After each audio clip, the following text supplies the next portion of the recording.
The clock in the servants' hall read 2:30 when Duke Archie Henderson came through the back corridor like a man running from his own house. His coat was buttoned wrong. His boots left mud on the clean stone floor. Isabella Hicks was folding linen at the long table when he stopped in front of her, breathing hard, holding a rolled paper so tightly his knuckles had gone pale. "You," he said, "the one who never speaks at dinner service. What is your name?" "Isabella, your grace." "Isabella." He said it like he was testing whether the word would help him. "I need a wife by 5 o'clock this evening, or Henderson estate passes out of my hands by nightfall. I am asking you." She set the linen down slowly. She did not gasp. She did not step back. She looked at him the way a person looks at a puzzle they have already half solved. "You are asking a maid to marry you. I am asking someone with no family to object, no reputation to protect, and no reason to say no." He said it fast, the way men say things they have not thought through. "I will give you money, a home of your own, freedom, once the estate is secure. You will want for nothing." Isabella folded her hands in front of her apron. Somewhere behind Archie's eyes was a man who believed he was offering charity to someone with nothing to lose. He had no idea how wrong he was, and she saw no reason yet to correct him. "Very well, your grace," she said. "I will come with you." He blinked, caught off guard by how easily she agreed. Just like that. "You are the one in a hurry." Behind him, a young footman named Samuel nearly dropped a tray of teacups at the sight of the Duke proposing marriage to the quiet maid who never gossiped in the servants' hall. By the time Archie and Isabella reached the front drive, half the household already knew, and none of them believed it would end simply.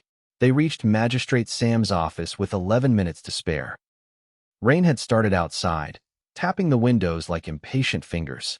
Archie signed his name first, the ink dark and certain. He handed the quill to Isabella without looking at her, already thinking of Gabriel's face when he heard the news, already thinking the crisis was over. Isabella took the quill. She did not rush. She wrote each letter with the calm of someone who had waited 2 years for this exact moment. "Isabella Hicks." Archie read it once. Then again. The color left his face. "Hicks," he said quietly, "as in Logan Hicks. My father, your grace." The room went very still. Magistrate Sam looked between them, sensing something had shifted that had nothing to do with the paper on his desk. Archie stared at the woman he had married 12 minutes ago. The woman he had assumed was simple and poor and grateful, and understood in one cold moment that he had made a serious miscalculation. "You asked me to become your wife, your grace," Isabella said softly, folding her hands again. "You never asked who I was." Somewhere in the city, a man who had spent years burying the Hicks name would soon learn it, had just walked back into Henderson estate, wearing a wedding ring. Isabella did not know yet how far that name would travel by morning, or how quickly a quiet corner of the world she had built for herself would begin to unravel into something far larger. She only knew, standing in that small office with rain against the glass and a stranger's ring cold on her finger, that she had finally stopped hiding.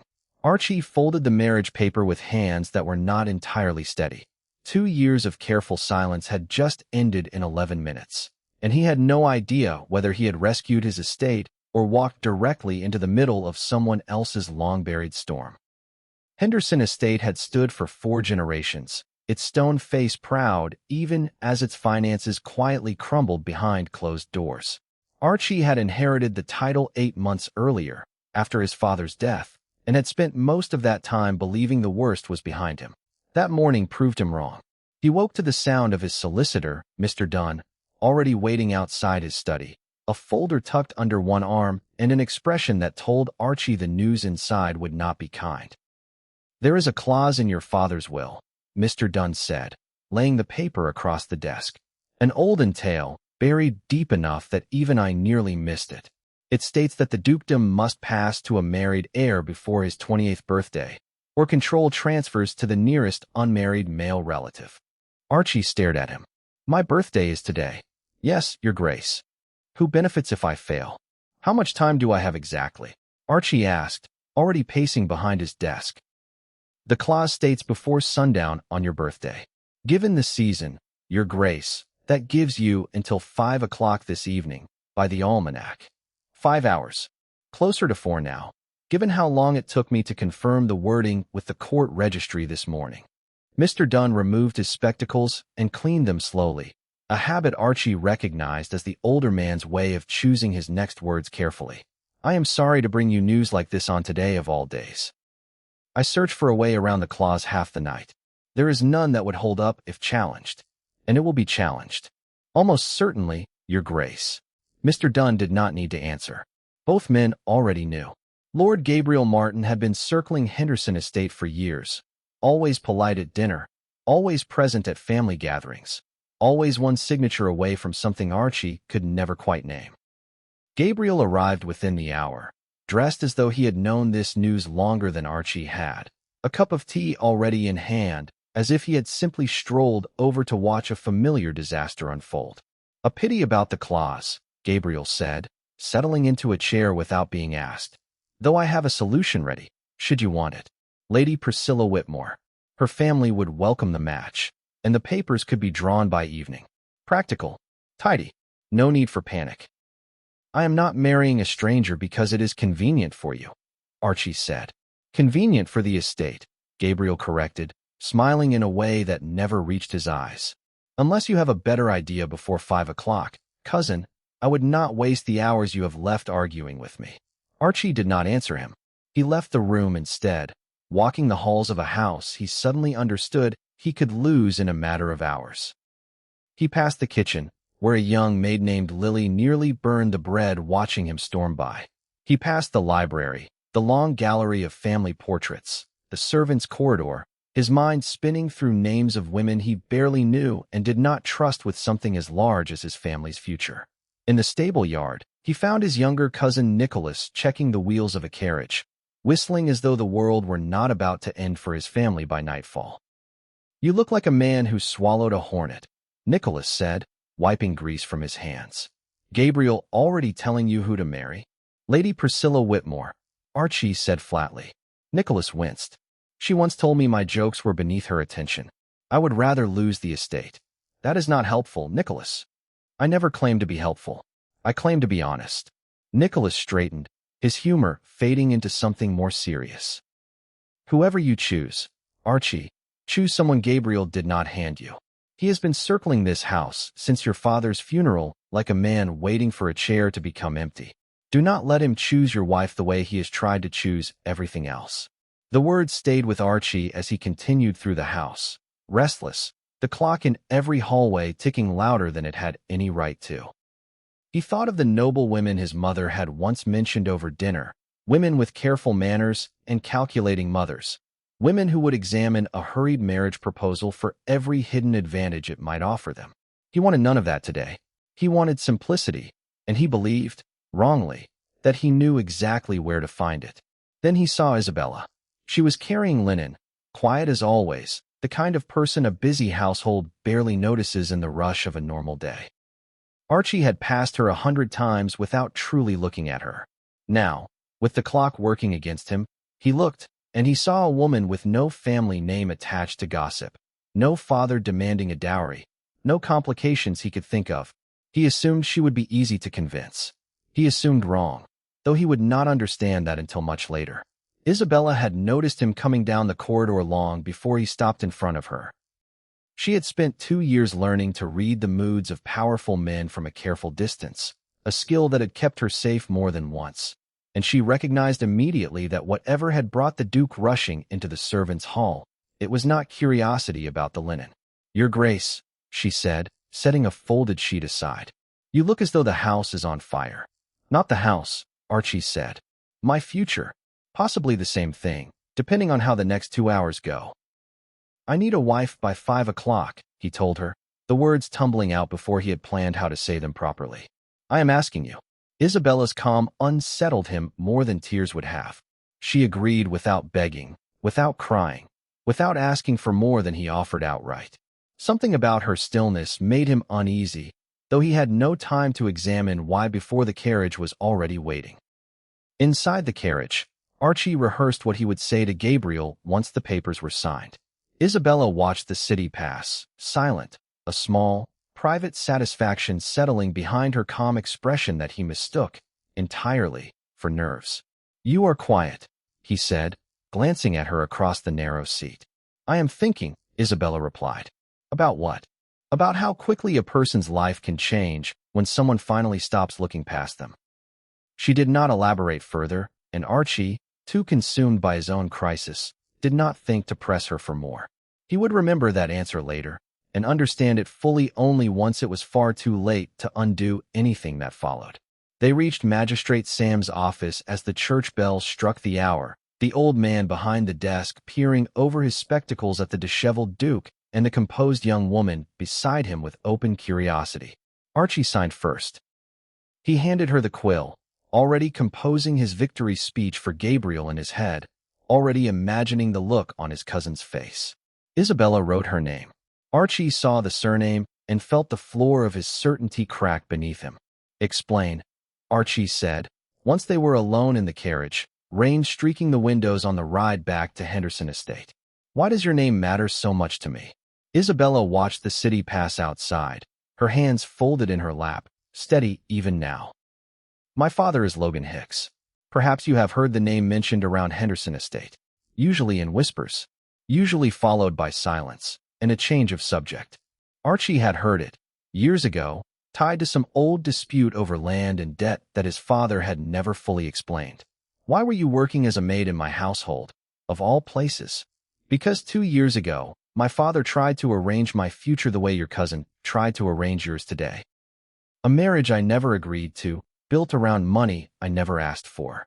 I refused. It cost me my home, my comfort, and most of my family's patience with me. She turned to look at him directly for the first time since the wedding. I found work where no one would think to look for a Hicks. Your kitchen was a very good place to disappear, Your Grace. Archie sat back, stunned that the quiet woman folding linen for 2 years had chosen a life of anonymity on purpose, rather than fallen into it through misfortune. He had assumed she had nothing to lose. She had given up everything, deliberately, simply to keep her own choices intact.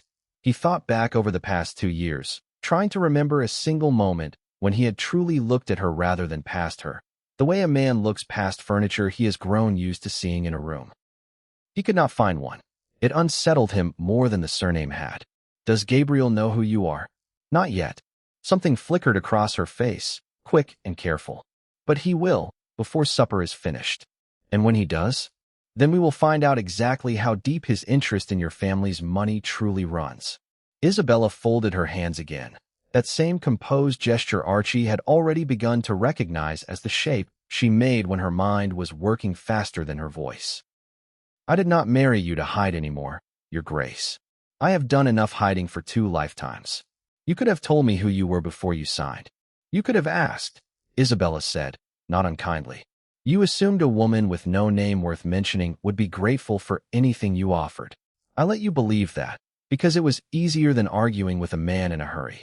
I am telling you now, because the hurry is over. Archie studied her for a long moment, the rain still tapping steadily against the carriage window, and found he had no argument to offer in his own defense. She was right, and he respected her too much already, after less than an hour of marriage, to pretend otherwise. He did, within the day. When news reached him that Archie had married a servant, Gabriel laughed at the dinner table, calling it a desperate man's mistake, loud enough for the staff to hear and repeat. When he learned her surname a few hours later, the laughter stopped completely, and he excused himself early, his appetite gone. Hicks, he repeated, alone in his study that evening, turning the name over like a coin he did not want to spend. He opened a locked drawer, pulled out an old folder tied with string, and stared at a name he had hoped never to hear again in connection with Henderson Estate. He poured himself a drink he did not finish, his mind working through possibilities. Logan Hicks had been quiet for 2 years, ever since the last of their private arrangements had been settled, or so Gabriel had believed. A daughter appearing now, married into the very family whose accounts Gabriel had been quietly draining, was not the sort of coincidence a careful man could afford to ignore. Samantha, he called to the maid dusting the hallway outside his door, find out everything you can about the new Duchess, where she has been these past 2 years. Who she has spoken with. I want to know before the week is finished. Samantha nodded and hurried off, though something in Gabriel's tone left her uneasy enough to mention the exchange to Lily later that same night. a small detail that would matter far more than either of them understood at the time. Inside the folder he had pulled from the locked drawer, Gabriel kept a careful list of names, dates, and figures he had never intended anyone else to see. A private record of every quiet arrangement he had built over the years to keep Henderson Estate's finances flowing quietly in his direction. Logan Hicks's name appeared more than once. So did several others he had long since stopped worrying about. He had believed, until tonight, that the entire matter was safely buried. A single wedding had just cracked that certainty wide open. He locked the folder away again, poured a second drink, and began, carefully, to plan how he might bury it a second time. Back at the manor, Isabella carried a stack of old ledgers to her new sitting room. Unable to sleep, her mind circling the strange coincidence that had placed her back inside these very walls after 2 years of careful hiding. Near the bottom of the pile, tucked between 2 account books no one had opened in years, she found a folded document carrying a wax seal she recognized instantly. Her father's seal. She sat with it a long time before she understood what she was looking at. Whatever had driven her father to sign away pieces of his dignity years ago, the answer might have been hiding inside Henderson Estate the entire time, waiting for someone patient enough to find it. The next morning, a maid named Lola mentioned, half in passing while pouring tea, that Lord Gabriel had asked several strange questions about the new Duchess's habits, which rooms she visited, and how often she read late into the night. Isabella thanked her for the tea and said nothing else, though her grip on the cup tightened just slightly. Word of the marriage spread through the city faster than the rain that had soaked Archie's coat the day he proposed. By the following week, every drawing room in polite society had an opinion about the new Duchess of Henderson, and almost none of the opinions were kind. A maid, Lady Priscilla, said at Lady Emily's gathering, loud enough for the whole room to hear over the string quartet. I do wonder what she scrubbed before she scrubbed her way into a title. Laughter rippled through the guests. Isabella stood near the window in a gown that fit her beautifully but felt, for a moment, like a costume she had not yet earned the right to wear.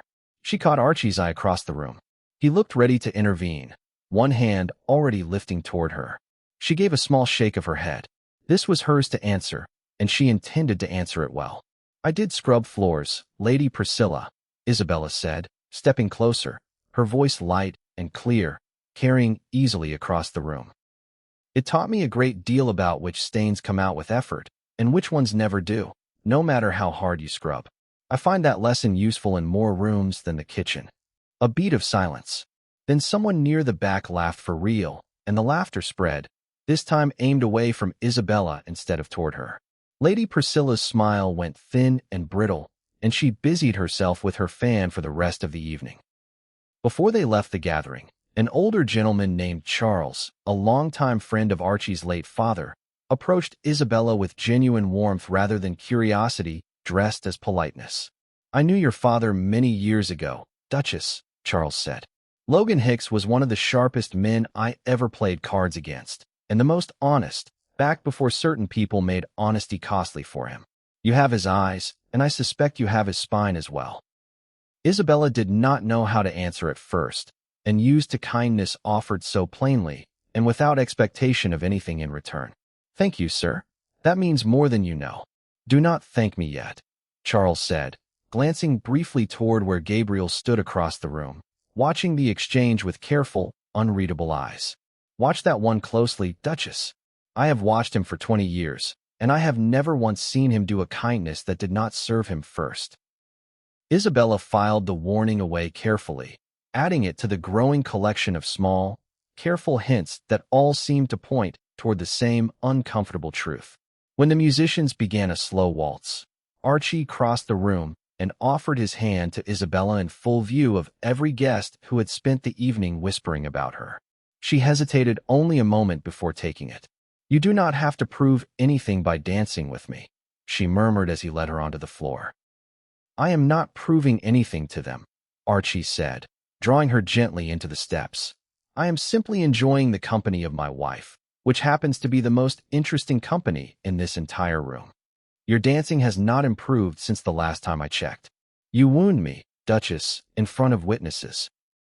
She laughed despite herself, and for a few turns around the floor, The whispers and the stares faded into something distant and unimportant, replaced by candlelight and the easy rhythm of two people beginning, slowly, to trust the strange path that had brought them together. Later, in the quiet of the carriage ride home, Archie could not stop smiling. "You enjoyed that far too much," Isabella said. "I have wanted to say something clever to Priscilla Whitmore for 3 years," Archie admitted. "You did it in one sentence, without even raising your voice. You could have defended me. You did not need defending. You needed an audience, and I gave you the best one I could find." He looked at her properly, the way he had not allowed himself to since the wedding rush had ended. "I am beginning to think I underestimated you rather badly, Isabella." "Yes," Isabella agreed, a small smile tugging at her mouth despite herself. "You did." For the first time since the rushed proposal, something warm passed between them, unforced and real, filling the small space of the carriage like the last hour had not been a performance at all. It did not last long. Gabriel appeared at Isabella's side later that same evening. Before they left, his smile polite, his words carrying a weight she did not miss. "You have made quite an entrance into society, Mrs. Henderson," he said. "Duchess, I should say. Though names can be tricky things, can they not? Some are safer when they remain forgotten, tucked away where no one thinks to look for them." Isabella held his gaze without flinching, her chin level, her voice calm. "Is that a warning, Lord Martin?" "Merely an observation, from a man who has lived long enough to see history repeat itself." He bowed slightly and walked away, leaving her certain of one thing beyond any doubt. Gabriel knew far more about her family's past than he had any right to, and he intended to use it. Samantha, who had been reassigned from Gabriel's household to assist Isabella after the wedding, found her Duchess a quiet corner near the refreshments partway through the evening and pressed a cup of tea into her hands without being asked. "You handled Lady Priscilla better than half the ladies in this room could manage after years of practice," she whispered. "I only wish I could have seen her face from the front instead of the back." "You were watching?" "Everyone was watching, Duchess. It is the most interesting thing to happen at one of Lady Emily's gatherings in years." Samantha's eyes sparkled with barely contained amusement. Lord Martin, however, did not look nearly as entertained as the rest of us. Isabella filed that observation away carefully, another small thread in a growing pattern she had not yet fully untangled. Isabella remembered the night she had left her father's house clearly, even now. She had packed one small bag, taken the back road out of town before dawn, and told herself she was choosing freedom rather than running from failure. For 2 years she had believed that story completely. Standing in a ballroom full of people who whispered her name like a scandal, she was beginning to understand that freedom and hiding had never been quite the same thing, no matter how she had once described it to herself. A younger cousin of Archie's, Nicholas, caught Isabella's arm gently as she prepared to leave, his expression kind rather than mocking. "Do not let the room decide who you are tonight, Duchess. Half of them will change their tune within the month, once they realize you frighten them more than they frighten you." Isabella thanked him, grateful for one honest voice in a room full of careful ones, and stepped out into the cool night air beside her husband, already turning Gabriel's words over in her mind. "You have gone quiet again," Archie said as they walked toward the carriage. "I am only thinking about how many people in that room seem to know more about my family than I have ever been told myself," Isabella said. "It is an uncomfortable feeling, Archie, discovering that your own history has been discussed at dinner parties you were never invited to. Then we will find out together what everyone else already seems to know," Archie said, and the certainty in his voice, plain and unhesitating, gave her more comfort than she expected it to. Isabella had spent 2 years learning every corner of Henderson Estate as a maid, which meant she knew things the family had long since forgotten or never noticed at all. She knew which floorboards creaked, which cupboards stuck, and which rooms the household staff avoided because the old records kept there gave everyone headaches and dusty coughs by the end of an hour. She began there. "You are going to catch your death down in that records room," Lily warned her one afternoon, arms full of fresh linen, pausing in the doorway. "It has not been properly aired in years. Even the spiders have given up on it. Then I will have interesting company while I work," Isabella said, smiling. "Samuel says you have been in there past midnight, 3 nights running. He is starting to wonder if you are hiding from the Duke." Tell Samuel I am hiding something far more interesting than my own husband, Isabella said, and left Lily standing in the doorway, thoroughly puzzled and already planning to repeat the exchange to the rest of the kitchen staff before supper. Late one evening, with Archie occupied by estate business, Isabella lit a candle and worked through boxes of ledgers no one had opened in years. Most of it was ordinary, wages and repairs and household expenses recorded in a steady, careful hand. But scattered through the pages were payments to names she did not recognize, amounts too specific to be careless mistakes, dates that repeated in odd, deliberate patterns. She brought a stack of the strangest entries to Mr. Dunn the next morning, spreading them carefully across his desk. These payments, she said, they do not match any service or supplier I can find record of anywhere else in the house. Mr. Dunn studied them, his expression growing more serious with each page he turned. You are right to notice this, Duchess. Someone has been moving money out of the estate for years, disguised carefully as ordinary expenses no one would think to question. When Archie saw the ledgers that afternoon, his first instinct was disbelief. This could simply be an error. Old accounts are rarely tidy, even under the best solicitors. It is not an error, Isabella said firmly, tapping the page in front of him. It is deliberate. Someone has done this carefully enough to avoid notice for a long time, and carefully enough to know exactly where to hide it. Archie looked at his wife, a woman he had married out of desperation less than a month earlier, now sitting across from him pointing out a fraud that had slipped past his own solicitor for years. He felt something shift inside his understanding of her, respect settling where there had only been convenience before. If you are right, he said slowly, then someone close to this family has been stealing from it for a very long time. I am right, Isabella said simply. I only need to find enough proof that no one can argue with it. Why does this matter so much to you?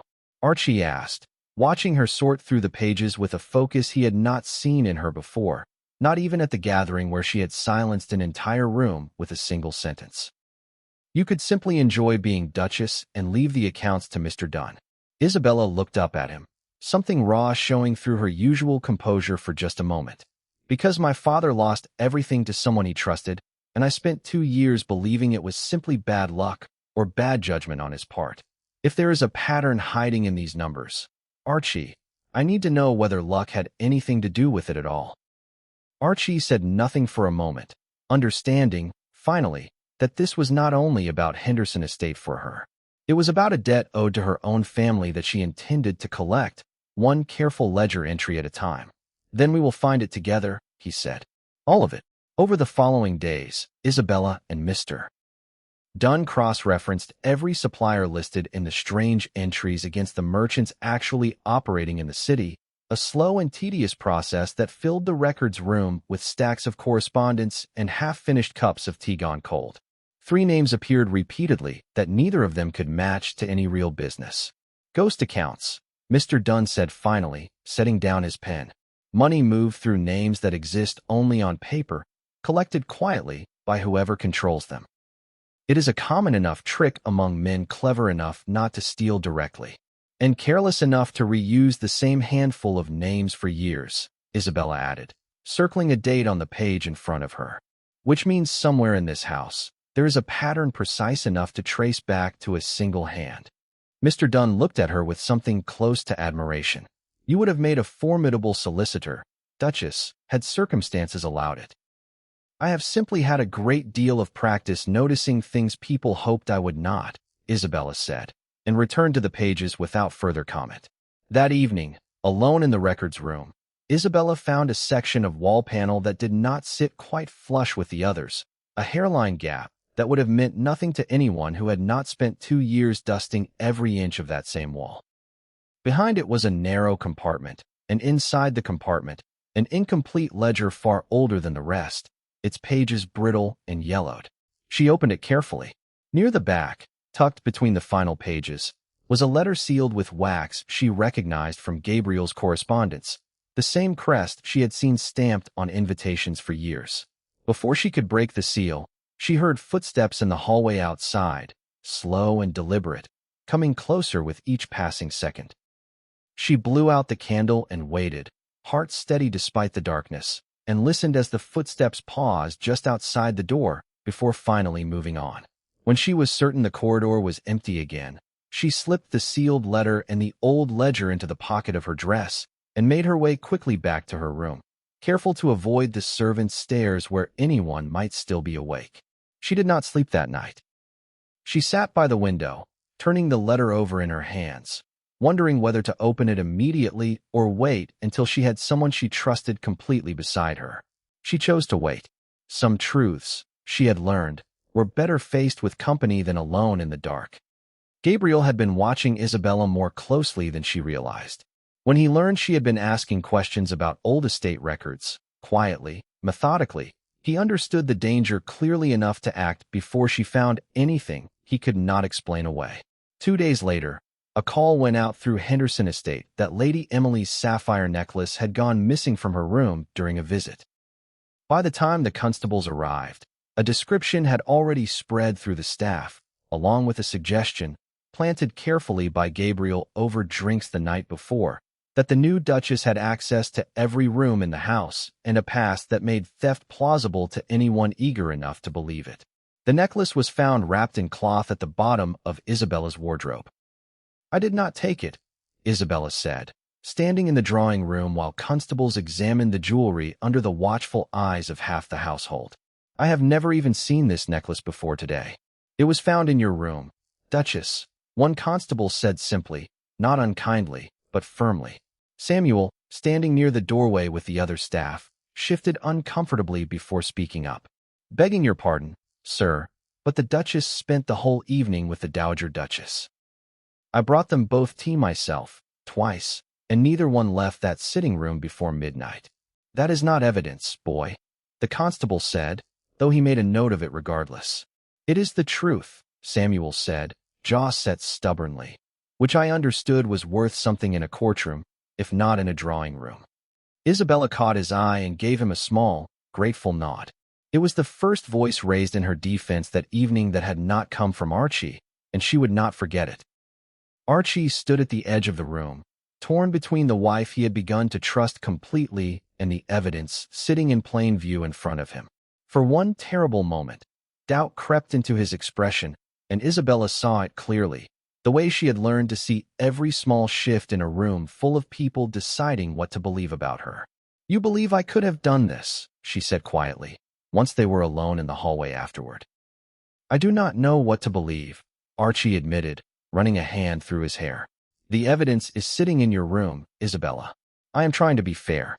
Then find out how it got there before you decide who I am."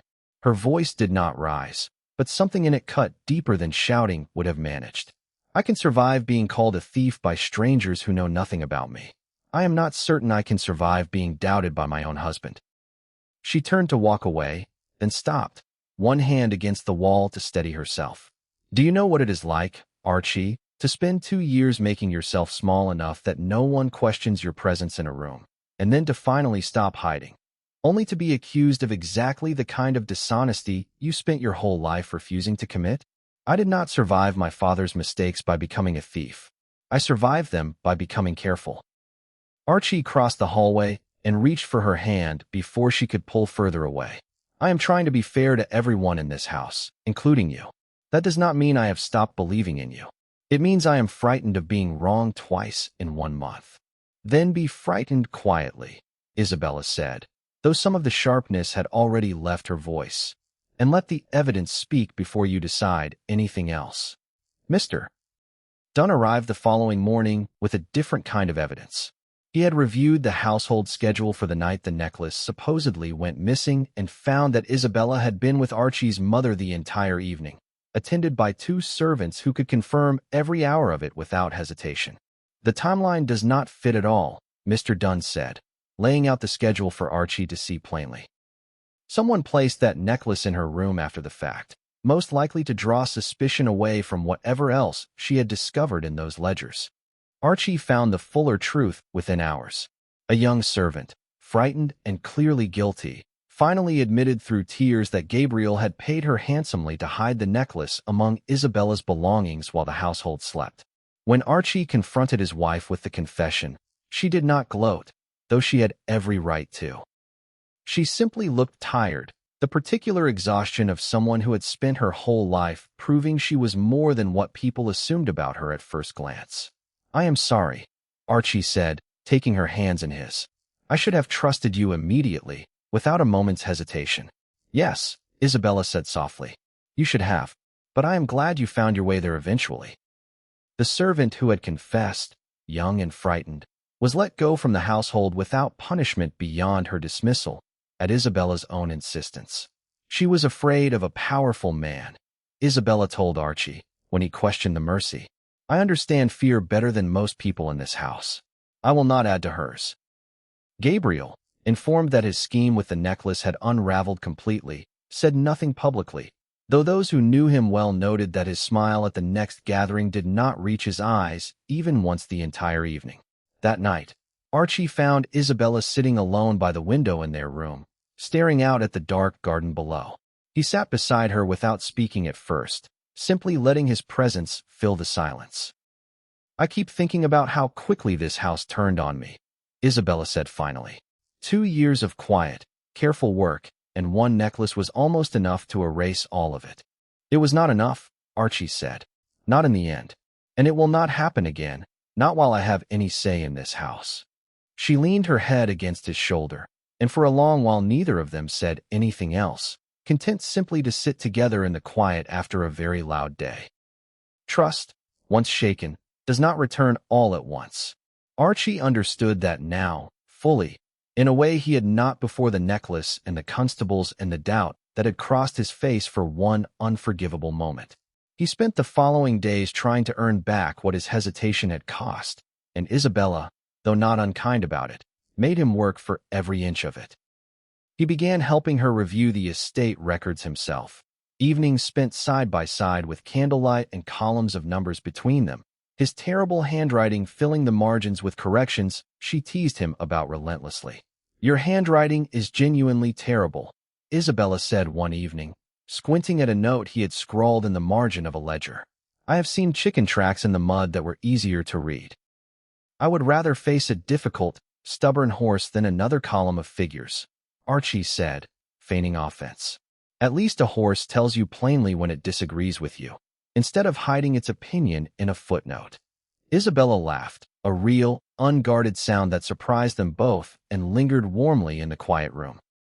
Archie found himself watching her longer than the moment required, noticing the way candlelight caught the color in her hair, the sharp, quick intelligence behind her eyes whenever she solved a problem he had stared at for an hour without progress. Lily had taken to leaving small treats outside their study door in the evenings, a habit she had started, she claimed, purely out of concern for their health, though Isabella suspected it had more to do with curiosity about what the Duke and Duchess discussed so intently behind closed doors every night. Archie found this endlessly amusing. "Your household staff believe we are either plotting a rebellion or falling hopelessly in love," he said one evening, breaking off a piece of the bread Lily had left. "I have overheard both theories in the same afternoon." "Perhaps we are doing a little of both," Isabella said, not looking up from the ledger in front of her. "You are staring, Your Grace." "I am recalculating my earlier opinion of you," he said, leaning back in his chair. "The one where I assumed you would be easy to convince, back when I barely knew your name. And what is your new opinion, after all this recalculating?" "That I have never in my life met anyone less easy, and I find, to my great surprise, that I do not mind it at all." He said it plainly, without his usual guarded humor, and the honesty in it settled between them like something fragile and new. They had taken to walking the estate gardens most mornings by then, a habit that started as a way to clear their heads over the ledgers and had quietly become the part of the day they both looked forward to most. Isabella liked the quiet hour before the household fully woke, when the only sounds were birdsong and Archie's occasional complaints about the gravel ruining his boots. "You could simply stay on the path," she pointed out, amused, as he stepped once again into the flower bed to avoid a puddle. "The path is boring. The flower bed has character." "The flower bed has thorns, Archie." "Character," he repeated, wincing as he pulled his boot free, and Isabella laughed loud enough to startle a pair of nesting birds from the hedge nearby, a sound she had not allowed herself in years before this strange, Sudden marriage had given her reason to. The words settled into something quieter between them, a closeness neither had expected from a marriage built on desperation and paperwork and a 5 o'clock deadline. Archie reached for her hand across the desk, slowly, giving her every chance to pull away. She did not. Earlier that same week, Isabella had caught him practicing a waltz alone in the ballroom, humming badly off-key, convinced no one was watching. She had leaned against the doorway, arms crossed, thoroughly entertained.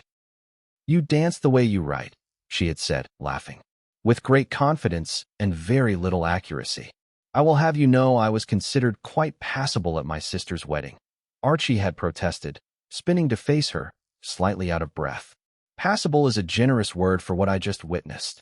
Then teach me properly, since you seem to have such strong opinions about it."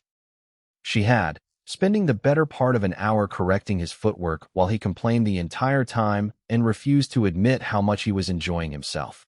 By the end of it, neither of them was laughing at the dancing anymore, only at how easily laughter came when they were together, something neither had expected from a marriage that began with a rolled parchment and a deadline. Now, in the quiet of the records room, that same ease had settled between them again, deeper this time, harder to mistake for anything but what it truly was. They were close, closer than either had planned to be that evening, foreheads nearly touching over a ledger neither of them was reading anymore. When the door opened and Lady Emily entered, a sealed letter clutched in her hand, her face pale and her breathing quick. "Isabella," she said, breathless, ignoring the moment she had clearly interrupted. "There is something about Gabriel you were never supposed to discover. I should have told you sooner. I am so sorry." Isabella found Lady Emily alone in the garden the next morning, sitting stiffly on a stone bench, the letter still folded tightly in her hands as though she had not slept while holding it. "Tell me everything," Isabella said, sitting beside her, keeping her voice gentle despite the urgency underneath it. Lady Emily hesitated a long moment before speaking, her eyes fixed on the flower beds rather than on Isabella. "Your father did not simply sign away his dignity, Isabella. Gabriel pressured him for years, using debts your father could not repay quickly enough and threats he was too proud to speak of aloud, even to his own family. I knew a portion of it. I said nothing, because Gabriel knew things about my own past I was afraid he would use against me if I ever spoke up." "What debts?" Isabella asked. "My father was careful with money his whole life. He rarely borrowed anything he could not repay within the season. He borrowed to help your mother, in her final illness," Lady Emily said quietly. "Physicians, medicine, a specialist brought from the city at great expense. Gabriel offered the funds freely at first, as a friend of the family. It was only afterward, once your mother had passed and your father could not repay quickly enough, that the true cost of that kindness became clear." Isabella's throat tightened at the mention of her mother, a wound she had thought long since closed over. "He used my mother's death to trap my father." "Yes," Lady Emily said. "And when your father finally understood what was happening and tried to refuse further demands, Gabriel threatened to spread rumors about your family that would have ruined any chance you had of a respectable future. Your father agreed to nearly everything after that, to protect you." Isabella felt anger rise in her, sharp and immediate, though she kept her voice level. "You let my father suffer, alone, to protect yourself." "I did," Lady Emily admitted, her voice breaking on the words. "And I have regretted it every single day since. I kept this letter as proof, hoping one day I would find the courage to use it properly." She placed the folded paper carefully in Isabella's hands, as though it weighed more than paper should. "Use it now? I am done being frightened of him, whatever it costs me." The letter contained instructions in Gabriel's own hand, detailing exactly how funds had been diverted from Henderson Estate through accounts connected to Logan Hicks, dated years before Isabella had ever set foot in the servants' corridor with a small bag and a name she rarely spoke aloud.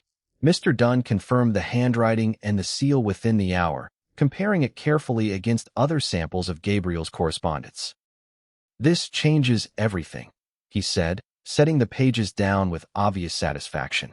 "With this, alongside what you found in the wall panel, we have enough to bring formal charges before the courts."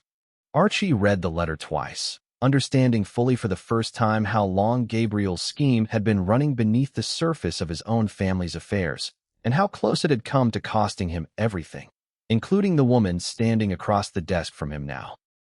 "He will not give this up quietly," Archie said, folding the letter carefully. "No," Isabella agreed. "He will not. Men like him rarely do, until they no longer have a choice." Isabella crossed paths with Gabriel once more that same afternoon, in the hallway outside the study, and though he offered his usual practice smile, something colder moved behind it now. "You look pleased with yourself, Duchess," he said.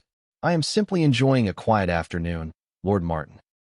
Quiet afternoons rarely last, in my experience. He studied her a moment longer than politeness required. "Your father learned that lesson the hard way. I would hate to see history repeat itself with his daughter."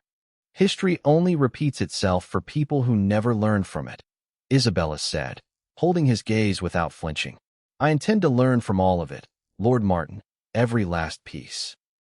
He said nothing further, only bowed slightly, and continued down the hall, though Isabella noticed his pace had quickened by the time he reached the corner. Word travels quickly among people with something to lose. By that evening, Gabriel had learned, through a nervous servant eager to stay on his good side, that the letter he thought long destroyed had resurfaced, and that the woman he had underestimated twice now held it firmly in her hands. He made a decision that night that would put an end to any pretense of civility between them, one he had been avoiding only because it carried real risk to himself. Isabella spent the rest of that evening with her father, the two of them speaking honestly for the first time in years about her mother, about the debts, about the silence that had grown between them out of shame rather than anger.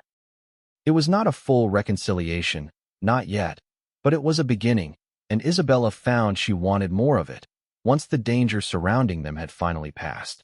"I should have told you the truth years ago," Logan said, his voice thick with regret. "Instead, I let you believe I had simply failed you." "You did fail me, a little," Isabella said gently. "But I understand now why, and that changes something in me too."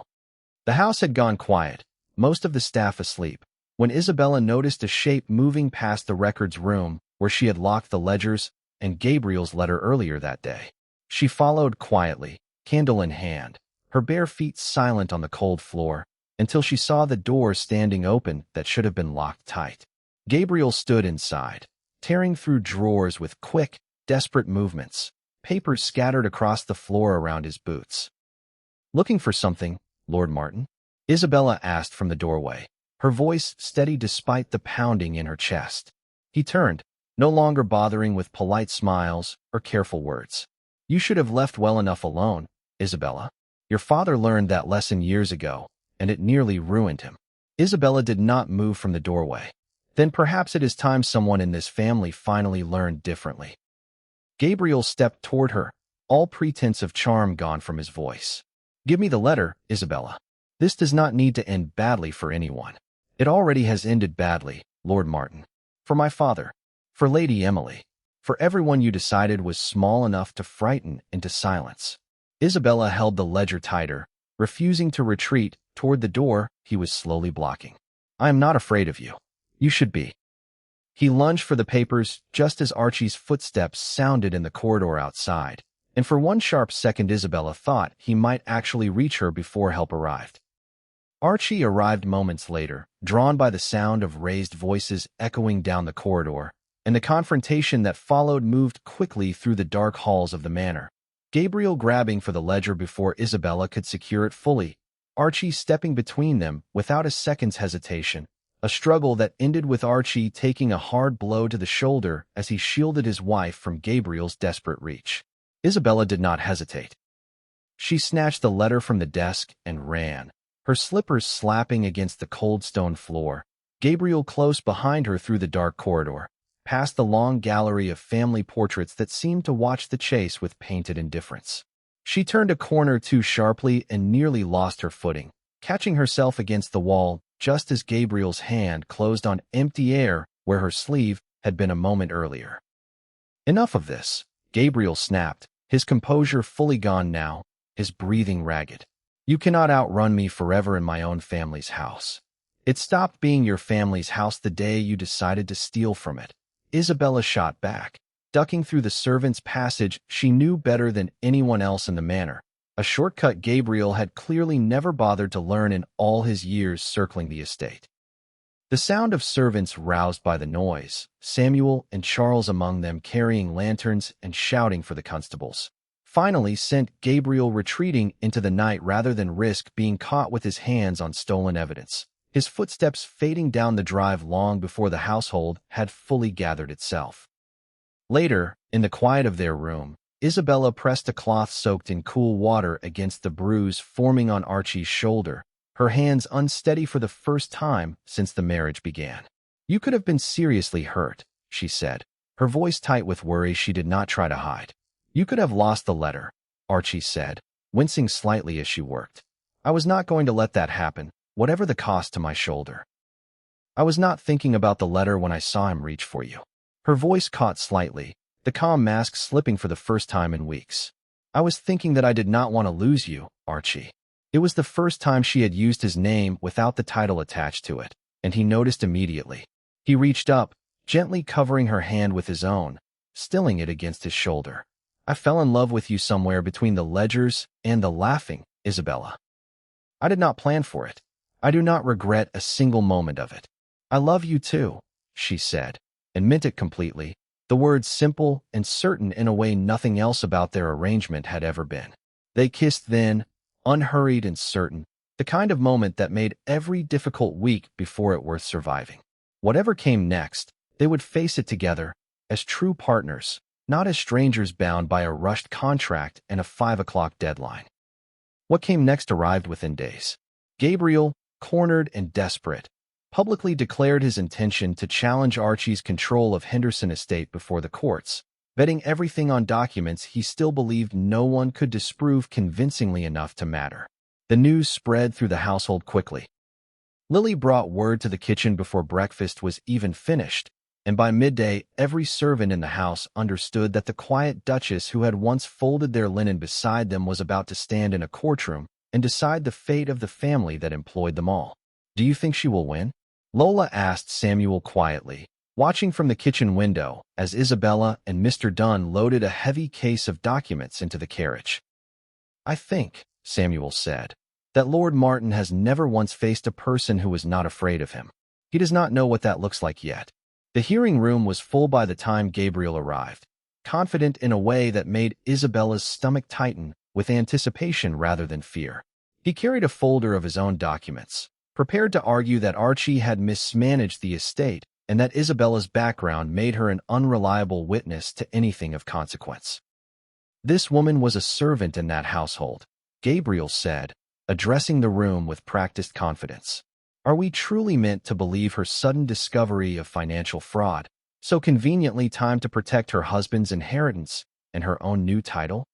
"You may question my past all you like, Lord Martin," Isabella said calmly, rising from her seat with her chin level.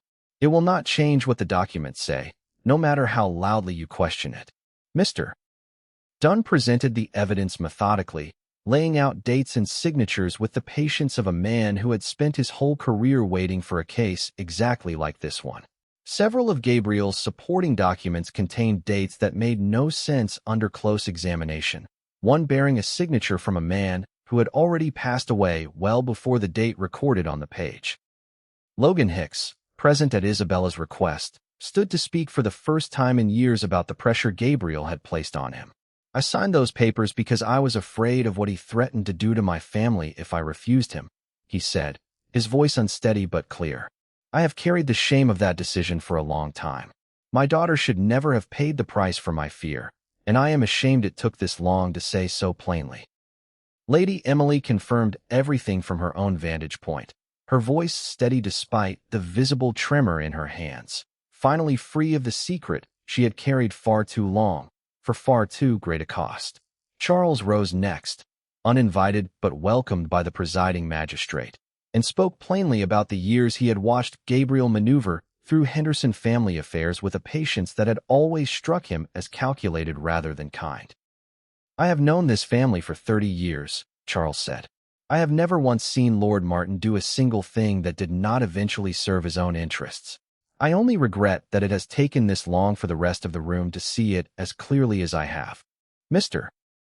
Dunn called forward one final witness, a bank clerk who confirmed that several of the disputed accounts had been opened under names that traced back, through careful paperwork, directly to Gabriel's own household staff. Men and women paid quietly to lend their names to transactions they barely understood.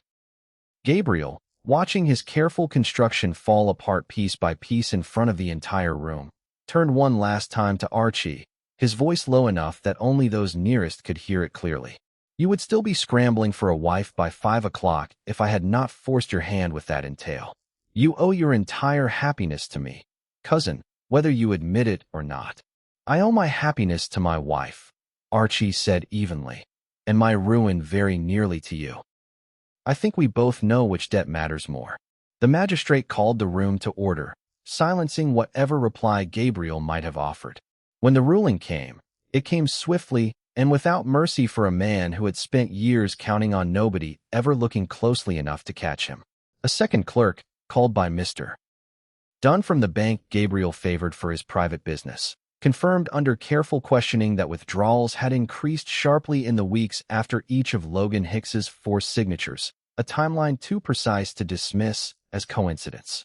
The magistrate leaned forward, listening closely now, the earlier polite skepticism gone from his expression entirely. Lord Martin, the magistrate said, you have heard the testimony of 5 witnesses and reviewed documentation spanning several years. Do you have anything further to offer in your defense before this court reaches a decision? Gabriel's composure cracked under the weight of it, his careful mask slipping. These documents are forgeries, he said, his voice rising sharply. She fabricated all of it to secure her position in this family.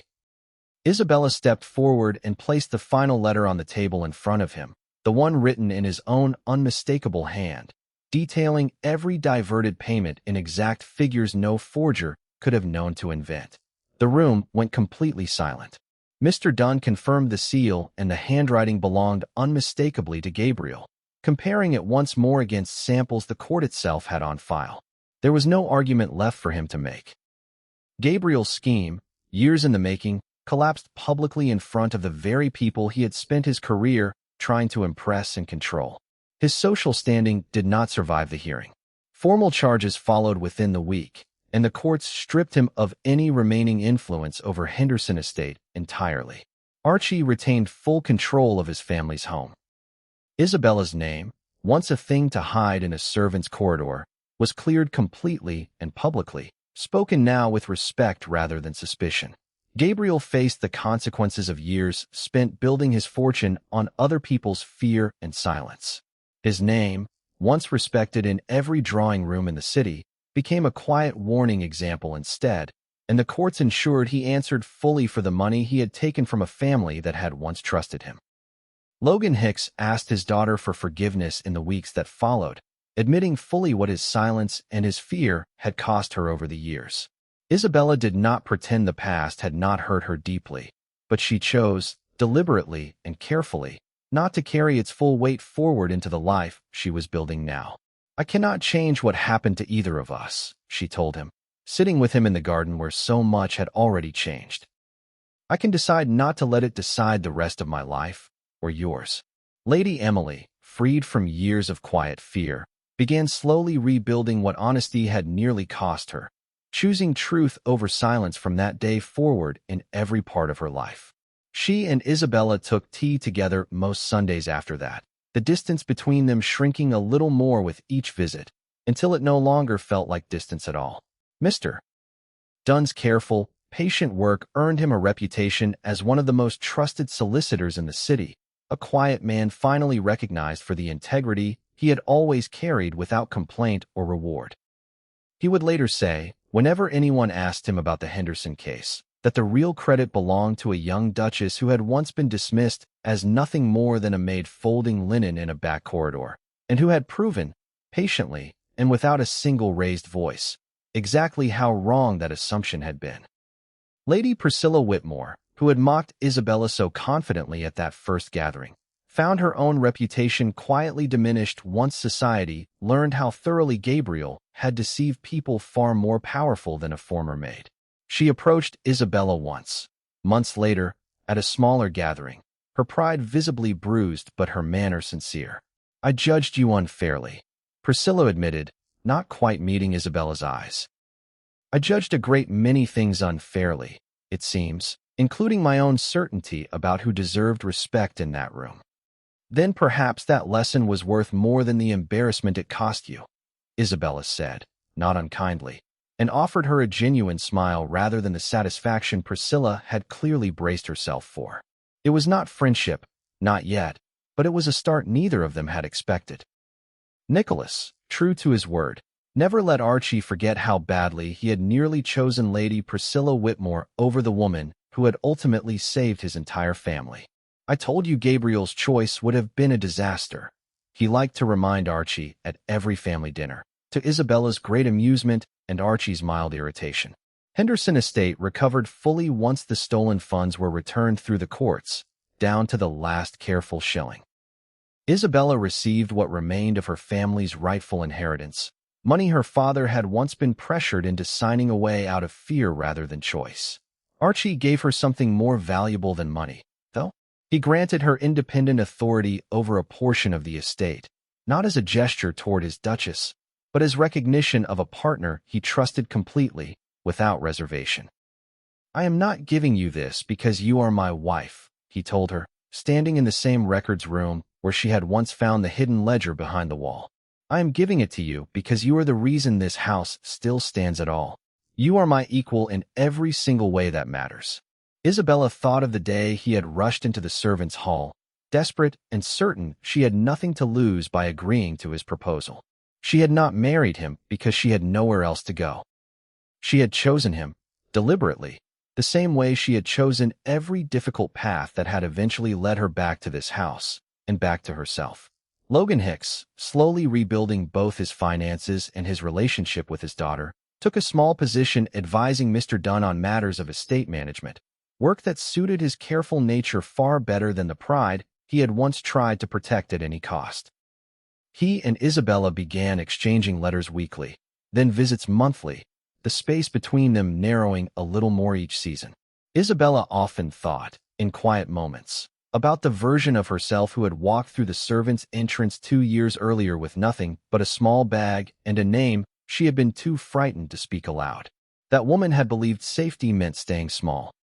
It had taken a desperate Duke, a 5 o'clock deadline, and a marriage neither of them had planned to teach her that safety and smallness were never truly the same thing at all. Weeks later, Henderson Estate hosted a celebration filled with family, friends, and the household staff who had known Isabella first only as a quiet maid folding linen in silence. The evening stretched long, music drifting through halls that had spent months filled with tension instead of laughter. Lily and Samuel danced badly and happily near the edge of the ballroom, unbothered by anyone watching. Charles told the same card game story he had told for 20 years, and somehow it still landed well enough to draw laughter from the guests nearest him. Nicholas raised a toast to Archie that managed to be both genuinely warm and thoroughly embarrassing, exactly as he had promised it would be. "To my cousin," Nicholas said, glass raised high, "who nearly married the wrong woman out of pure panic, and somehow, against every reasonable expectation, ended up marrying exactly the right one instead." The room laughed, and Archie, standing beside Isabella with her hand in his, laughed loudest of all. Later that night, Isabella slipped away for a moment to the servants' corridor where her story had truly begun. Lily and Samuel waved to her warmly as she passed, no longer strangers to the Duchess who had once worked beside them without complaint. Archie found her there, leaning against the same table where she had once folded linen, waiting for a life she had not yet known was coming. "Still owed something for that outrageous proposal, Your Grace," she said, smiling, the candlelight soft against her face. Archie stepped closer, taking her hand gently in his. "I paid for the marriage," he said. "You changed my entire life, Isabella, in ways I never expected and could never have planned for." They walked together back toward the bright halls of Henderson Estate, no longer a desperate Duke and his rushed arrangement, but two people who had found, in the middle of scandal and danger and years of buried secrets, something honest enough to last a lifetime. She had entered the house as a maid. She left the shadows as herself. And the Duke who once needed a wife by 5 o'clock discovered that what he truly needed, all along, was an equal who would never let him settle for anything less than the truth. There is a simple lesson tucked inside a story like this one, plain enough that it is easy to miss in the middle of all the scandal and candlelight. The people we overlook are rarely as small as our first glance suggests, and the truth, however long it stays buried, has a way of finding its way back into the light when someone is patient enough to keep digging for it. Fear kept an entire household silent for years. Honesty, once it finally arrived, undid all of it in a single afternoon. If this story reminded you that people are rarely what their circumstances make them look like at first glance, and that patience and honesty outlast every scheme built on fear, carry that thought with you through the rest of your week. Subscribe to see how this unfolds, and comment below where you are watching from. I will love to say hello to you, just to know how far our story is going.